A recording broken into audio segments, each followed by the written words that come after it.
ওম নমো ভগবতে বাসুদেবায়।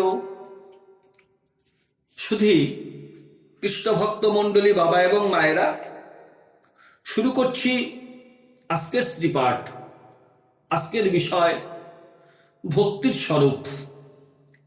ভজ ধাতুতে তি প্রত্যয় যোগ করলে ভক্তি শব্দ উৎপন্ন হয়, অর্থাৎ ভজন ক্রিয়ায় রতি গাঢ়তা প্রাপ্ত হলে ভক্তি উৎপন্ন হয়।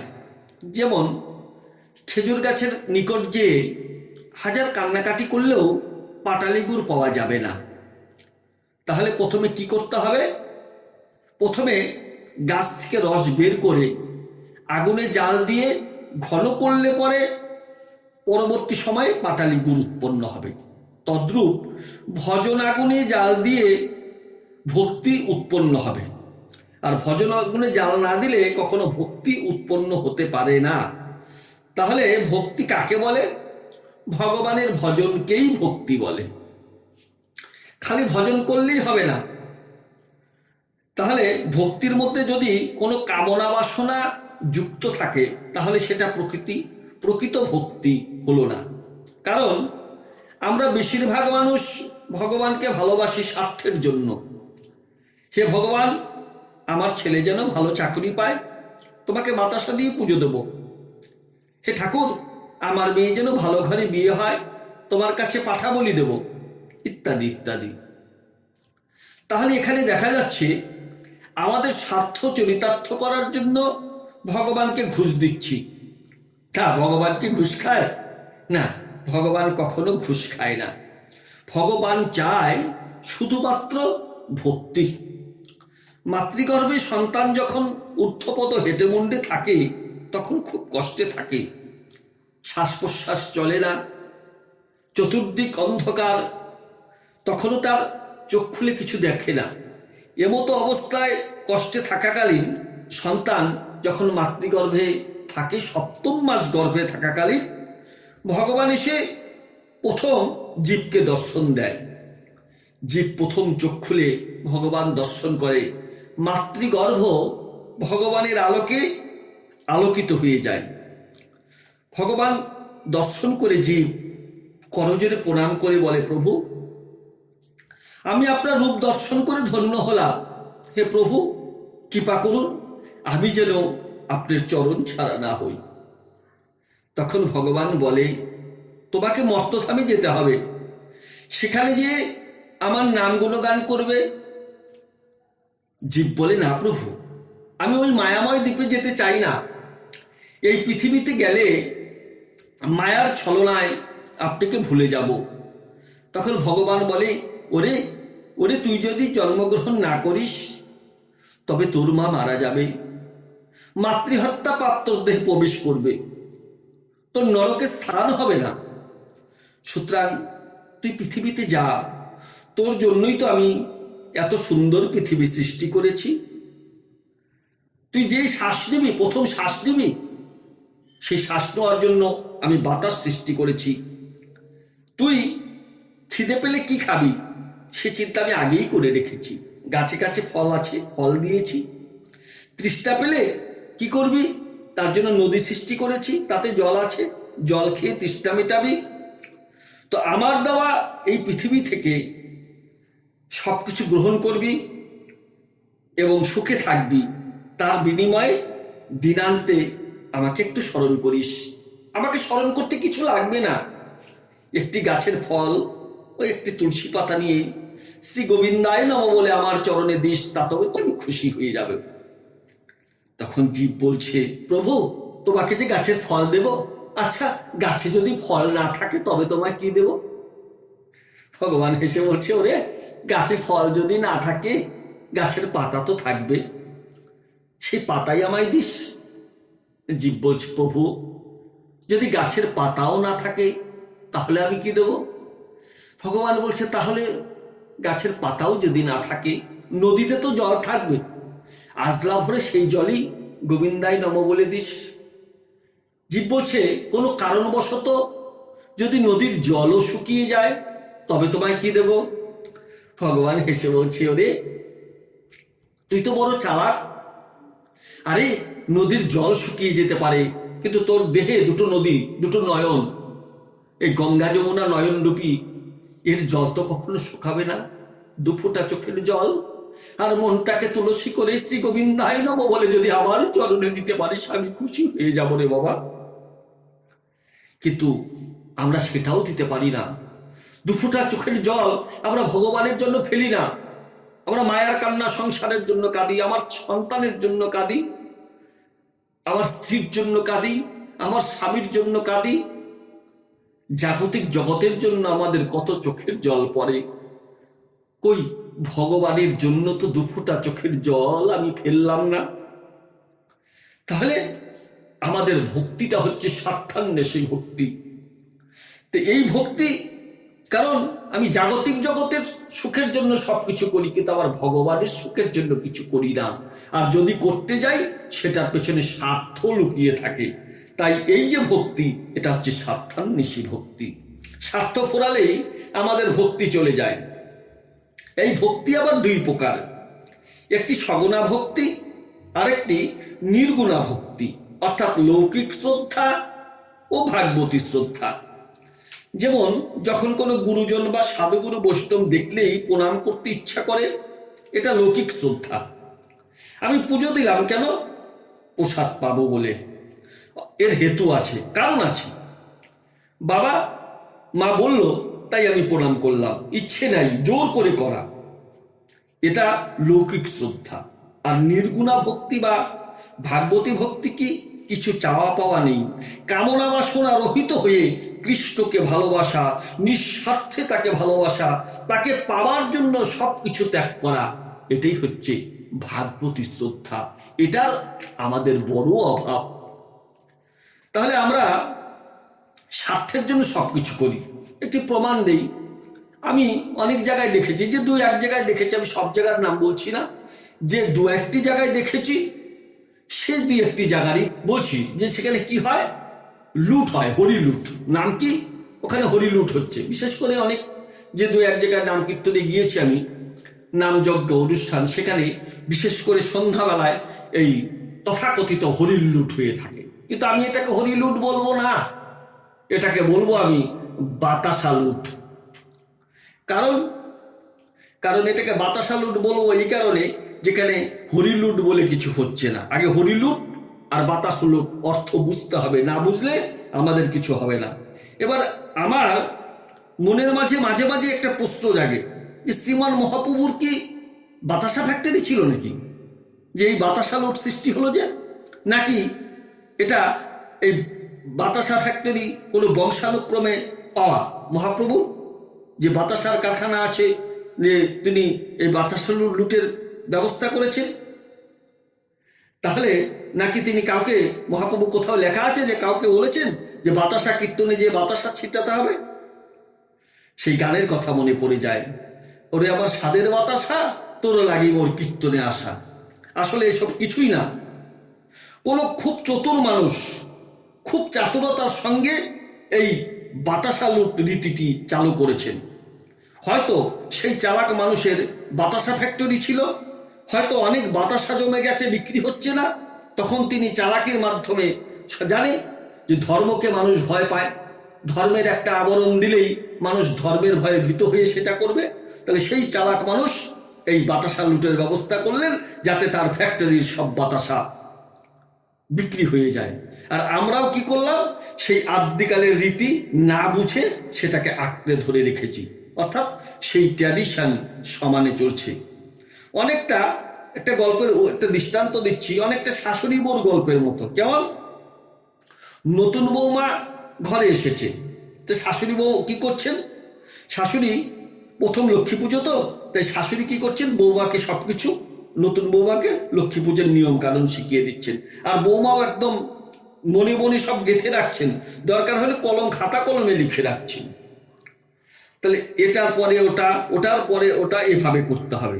আর বৌমা ওসব শিখে দরকার হলে লিখে লিখে রাখছে। তো এইসব করতে করতে শাশুড়ি এসব শেখাচ্ছে যখন, তখন বাড়ির একটি পোষা বিড়াল, সেই বিড়ালটি খুব অত্যাচার করছিল, খুব উৎপাত করছিল। তাই শাশুড়ি কি করলেন, উপায় না পাইয়ে বিড়ালটাকে একটি ঝুড়ি দিয়ে চাপা দিয়ে রাখলেন। বউ কিন্তু এটা দেখলো, নতুন বউ এটা দেখে রাখলো এবং মনে মনে ভাবলো যে এটাও বুঝি এই লক্ষ্মী পূজার একটা নিয়ম। তা পরের বছর লক্ষ্মী পুজোর আগে শাশুড়ি মারা গেছে, আর বিড়ালটাও হঠাৎ কোথায় যেন পালিয়ে গেছে। এবার লক্ষ্মী পুজোর দিন লক্ষ্মী পুজো করতে হবে তো বউ স্বামীর হাতে একটি লিস্ট ধরিয়ে দিয়েছে। তার মধ্যে অনেক কিছু বাজার আনতে বলেছেন, যা যা লাগবে সব কিছু লিখেছেন। লিখে তাতে একটি ঝুড়ি আর একটি বিড়াল লেখা আছে। তো স্বামী জিজ্ঞেস করলো, কি গো, এই যে বিড়াল আর ঝুড়ি এ দুটো লিখেছে, এটা দিয়ে কি হবে? তখন বউটি বলল, গত বছর তোমার মা লক্ষ্মী পুজোর সময় বিড়াল ঝুড়ি দিয়ে চাপা দিয়ে রেখেছিল, সুতরাং এটা রীতি, আমাকেও রাখতে হবে। সুতরাং তুমি বিড়াল আর ঝুড়ি নিয়ে এসো, আমি বিড়ালকে ঝুড়ি চাপা দিয়ে তারপরে লক্ষ্মী পুজো করব। আমাদের অবস্থা তাই, বাতাসা লুটকে কবে করলো, বুঝলাম কি না বুঝলাম, আমাদেরও করতে হবে। আমরাও তাই এই জিনিসটাকে আজও ধরে রেখেছি। আমাদের এলাকায় নাম কীর্তনের দেখেছি, আমি নিজে দেখেছি যে অনেক বৃদ্ধ বৃদ্ধা এই সন্ধ্যাবেলায় জানি না কতটুকু তারা কীর্তন শ্রবণ করছেন। খুব দুঃখ হয় যে যখন বাতাসা ছিটাচ্ছে তখন সব হুমড়ি খেয়ে পড়ছে, কেউ পলি ব্যাগ নিয়ে যাচ্ছে, কেউ কাপড়ের আঁচল পেতে দিচ্ছে। কীর্তন নয়, আমাকে দাও আমাকে দাও, এইভাবে চিৎকার করে বলছে আমাকে বাতাসা দাও। এবং এক একজন পলি ব্যাগ ভর্তি করে ফেলছে, কেউ কেউ আঁচল ভরে বাতাসা গ্রহণ করছে। এইভাবে বাতাসা নিয়ে তারা বাড়ি যাচ্ছে। এবং এই কাজটি যখন হয় দেখবেন, লক্ষ্য রাখবেন যে এই মহামূল্যবান এই বাতাসা লুটের কাজটি হয় সন্ধ্যা আরতির সময়, কারণ তখন লোক সমাগমটা বেশি হয়। তা আমি একদিন এক কীর্তন শ্রবণকারী বৃদ্ধাকে জিজ্ঞেস করলাম, ও ঠাকুমা, আজ দেখি তোমার প্রায় কেজি 2 বাতাসা সংগ্রহ হয়েছে, এত বাতাসা দিয়ে কি করবে? বৃদ্ধা সরল উত্তর হেসে বলল, চা খেতে লাগবে, 1 মাস চিনি কিনতে হবে না, 1 মাস চিনি কিনতে হবে না, ছেলেকে বারণ করে দিয়েছি, এই বাতাসা দিয়ে চা হয়ে যাবে। তাহলে এবার বুঝুন অবস্থাটা, আমরা যারা বাতাসা ছিটাচ্ছি তারাও এমনভাবে বাতাসা ছিটাই যে অনেক মানুষের চোখে মুখে লেগে নাক কান ফেটে যাওয়ার অবস্থা হয়। এবং আমাদের একটা আনন্দের দেখা যায় যে বাতাসা ছেটানোর সময় অনেকেই মানে বিরাট আনন্দ সহকারী এমনভাবে ছুঁড়ে ছুঁড়ে মারছে যে কার গায়ে লাগছে, কার মাথায় লাগছে, তাতে সে ব্যথা পাচ্ছে কিনা এই জিনিসটাই একবারও সে ভেবে দেখে না। তো এভাবে বাতাসা ছিটালে পরে কতটুকু ধর্ম হয় আমি সেটা জানি না। মহাপ্রভু এরকম বাতাসা ছিটানোর কথা কোথাও বলেছেন বলে আমার জানা নেই। একটি গানে আছে, যদি ভোগ দিলে ভগবান মিলতো, আল্লাহ মিলতো সিন্নিতে, বড় বড় ভোগ সাজিয়ে বাদশা পারত কিনতে। সুতরাং ভগবানকে খুশি করতে যেয়ে তার নিয়মকেই আমরা লঙ্ঘন করছি। তাহলে এই যে বাতাসা ছিটানো, এই বাতাসা ছিটানোতে পুণ্য হচ্ছে না পাপ হচ্ছে, এটা কিন্তু আমরা ভেবে দেখছি না। কেন? যখন এই বাতাসাটা ভগবানের নামে নিবেদন হচ্ছে তখন এটা প্রসাদ হয়ে যাচ্ছে। আচ্ছা, প্রসাদ কখনো তো পা লাগাতে নেই, পা লাগলে পরে প্রসাদে অপরাধ হয়।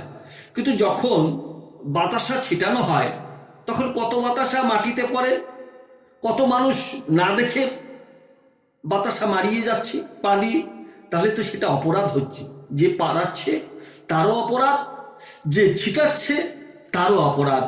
আমার মনে হয় যে পয়সাটা দিয়ে বাতাসা ছিটানো হচ্ছে সেই পয়সাটা ওইভাবে বাতাসা ছিটিয়ে আনন্দ না করে, ভক্তি মার্গটাকে নষ্ট না করে, সেই পয়সাটা যে কমিটির বাবুরা বা যে উদ্যোক্তারা এই নাম কীর্তন করছেন বা এই কীর্তনের আয়োজন করেছেন বা এই হরিলুটের আয়োজন করেছেন তাদের হাতে দিয়ে দিন।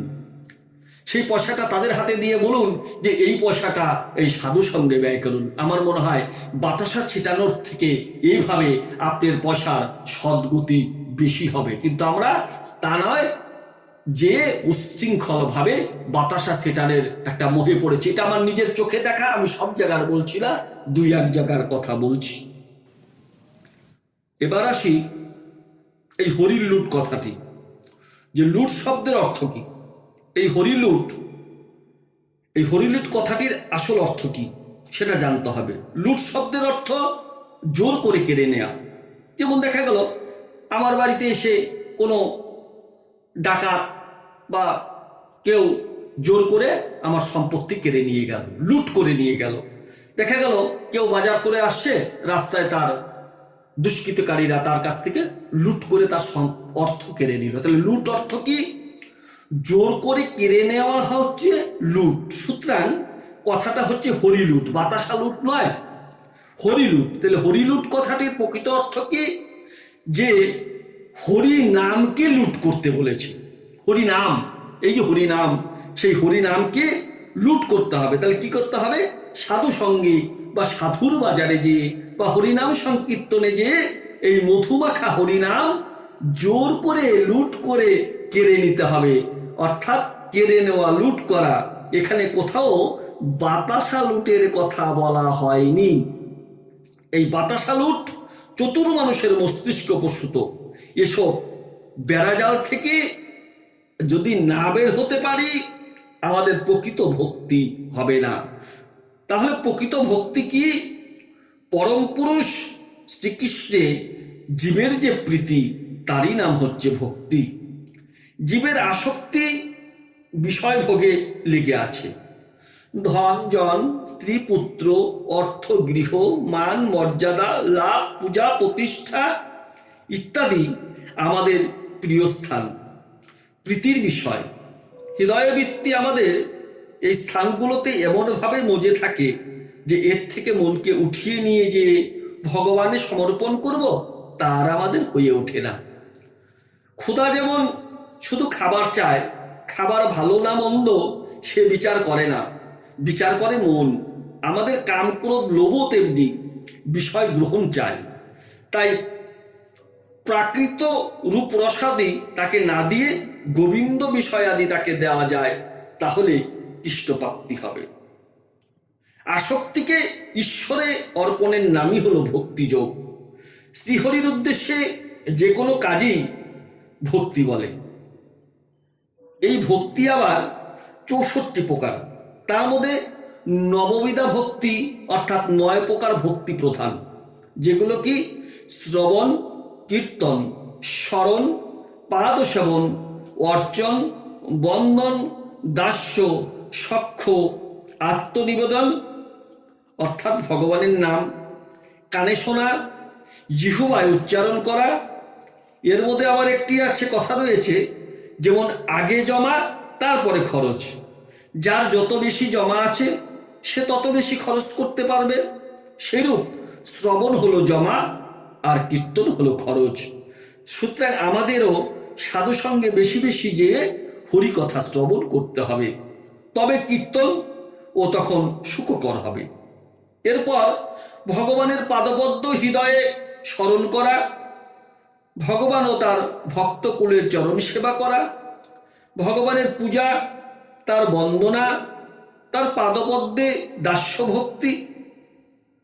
অর্থাৎ ভগবান তুমি আমার প্রভু, আমি তোমার দাস, এটা হচ্ছে দাস্য ভক্তি। সে দাস্য ভক্তি কে করেছিলেন? দাস্য ভক্তির চরম নিদর্শন ভক্ত হনুমান। বনের পশু, বনের পশু হয়ে দয়াল রামকে হৃদয়ে আটকে রেখেছিলেন। যেদিন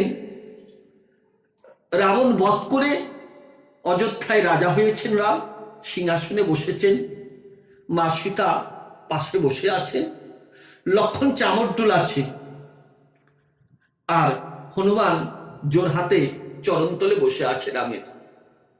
মা সীতা খুশি হয়ে গলার বহুমূল্য মুক্তার মালা হনুমানের গলায় দিলেন। হনুমান মালাটি নিয়ে প্রথমে চোখের কাছে নিলেন, তারপরে নাকের কাছে নিলেন, তারপরে কানের কাছে নিলেন, তারপরে জিভ দিয়ে চেটে দেখলেন, এরপরে দাঁত দিয়ে চিবিয়ে চিবিয়ে দেখে ছুঁড়ে ফেলে দিলেন।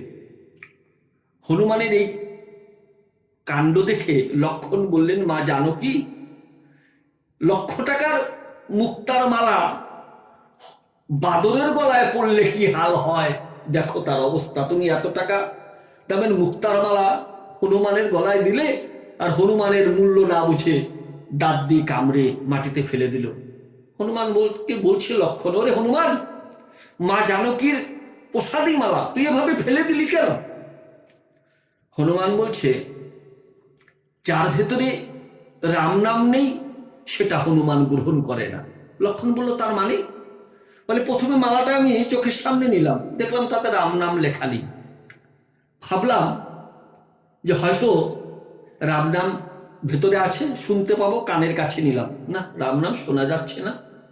ভাবলাম তাহলে রাম নামের গন্ধ থাকবে, নাসিকাতে নিলাম, না, নাসিকাতে তো পেলাম না। তখন ভাবলাম তাহলে হয়তো রাম নাম ভেতরে আছে, তাই মালা দাঁত দিয়ে ভেঙে দেখলাম ভেতরে রাম নামও নেই। তাই রাম নাম বিহীন কোনো বস্তু হনুমান গ্রহণ করে না, তাই ফেলে দিয়েছে। লক্ষণ রেগে বলল, পাপিষ্টি, বনের পশু, তোর দেহ তো রাম নাম নেই, তাহলে এই দেহটা রাম নাম ছাড়া দেহ রেখেছিস কেন, যে ছুঁড়ে ফেলে দে। তখন হনুমান বলল, কি, আমার দেহে রাম নাম নেই? রাম নাম ছাড়া দেহ আমি ধরে রেখেছি? তখন জয় শ্রীরাম, জয় শ্রীরাম, জয় মা জানকী বলে দু হাতের নখ দিয়ে বুক চিরে ফেললেন। বুক চিরার পরে রাম, সীতা, লক্ষণ, ঠাকুর, অগণিত ভক্তবৃন্দ সকলে দেখতে পেলেন যে হনুমানের প্রতি রক্তবিন্দুতে রাম নাম, প্রতি ধমনীতে রাম নাম, প্রতি শিরাতে রাম নাম, প্রতি অস্থিতে রাম নাম, এবং রাম সীতা যুগল হয়ে হনুমানের বক্ষে বসে আছেন। লক্ষণের চোখ দিয়ে জলের ধারা পড়ছে, বলছে, ওরে হনুমান, তোর এত ভক্তি, আমি ভাই হয়ে তো কোনোদিনও দয়াল রামকে এভাবে বুকে আটকে রাখতে পারিনি, আর তুই বনের পশু হয়ে দয়াল রামকে যুগলমূরতিতে তোর বক্ষে বসিয়ে রেখেছিস। ওরে ভক্ত, তোর চরণ ধুলি একবার আমার মাথায় দে, কারণ ভক্ত ছাড়া ভক্তি মিলে না, ইহা জানা আছে। ভক্তি রতন পেতে চাও যদি, আগে যাও না ভক্তের কাছে।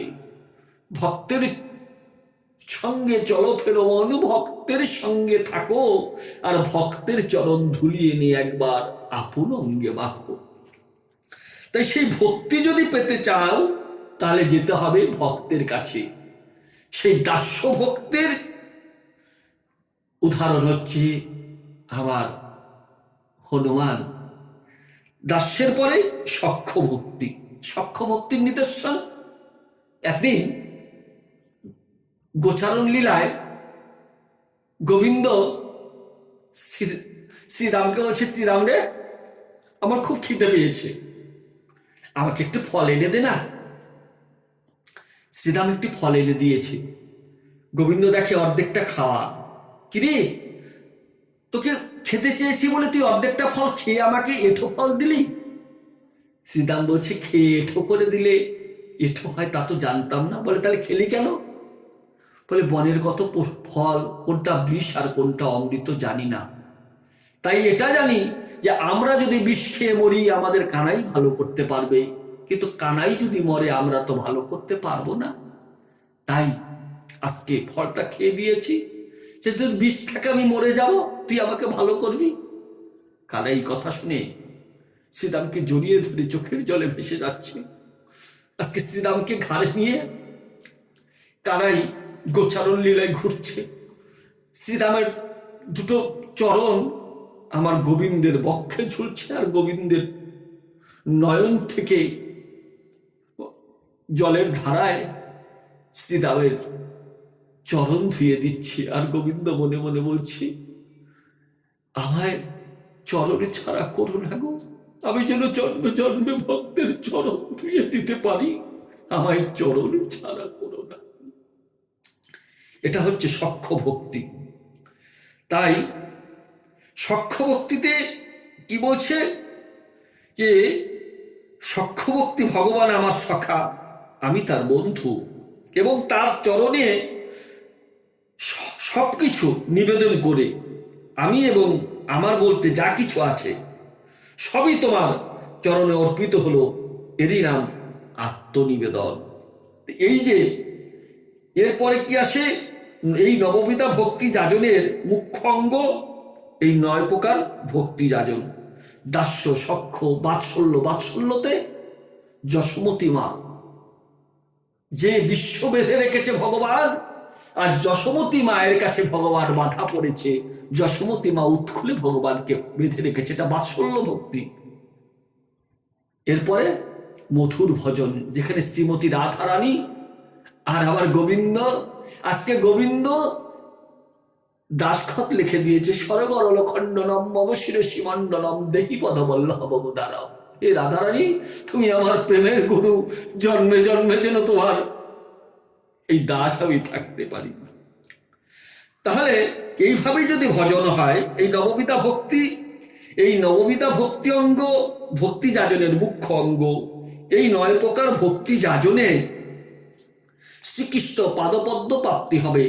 আমরা কেউ যদি এই 9 প্রকার ভক্তি নাও করতে পারি, সে এর থেকে যে কোনো একটি প্রকার ভক্তি যদি নিষ্ঠা সহ যাজন করে, তাতেই তার কৃষ্ণ প্রাপ্তি হবে।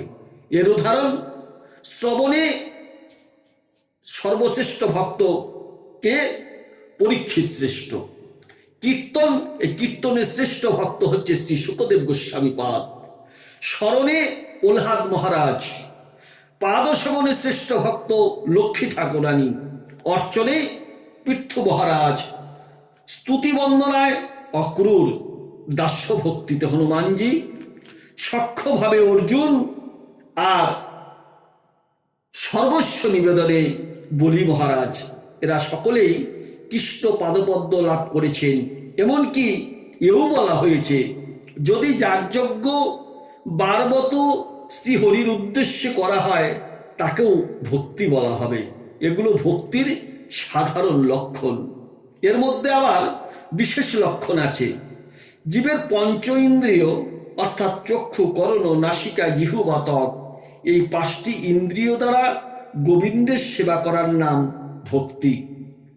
শ্রী শৌনক ঋষি বলেছেন, মানুষের চোখ যদি ভগবানের বিগ্রহ দর্শন না করে, তাকে চোখ বলা যায় না। যে চরণ ভগবত তীর্থে বা ধামে যায় না, সে চরণ বৃক্ষের মতো। যে কান কৃষ্ণ কথা শোনে না, সেটা কান নয়, গর্তের সমান। যে জিহ্বায় প্রভুর নাম উচ্চারিত হয় না, সেটা ভেক জিহ্বার সমান। সুতরাং আমাদের দেহ, মন, প্রাণ সকল কিছু গোবিন্দ চরণে সমর্পিত করতে হবে, তবেই হবে প্রকৃত ভক্তি। আর ভক্তি যতক্ষণ না আসবে, ততক্ষণ ভগবানের কৃপা কখনোই আমরা পেতে পারি না। আজকের শ্রীপাঠ এই পর্যন্ত। জয় নিতাই, জয় গৌর, জয় রাধা ব্রজমোহন।